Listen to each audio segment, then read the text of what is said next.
Once upon a time, our world leaders gathered in Cornwall to decide our future. I hope it's not too late.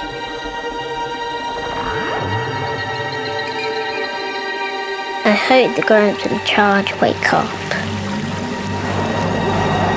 I hope they protect the coral reefs and all the colourful fish.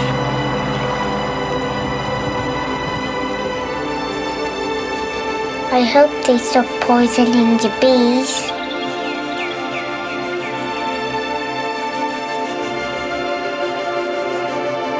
I hope they defend the forests for the animals and people living there. I hope we use the sun and the wind to power everything.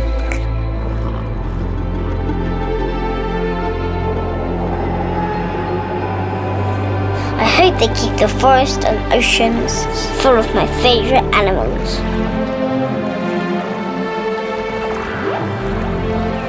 I hope they stop polluting the air and damaging our lungs.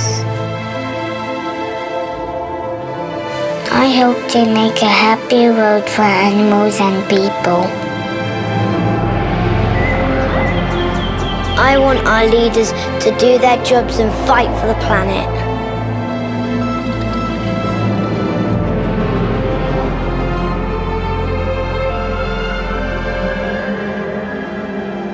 Hope comes from action, not words.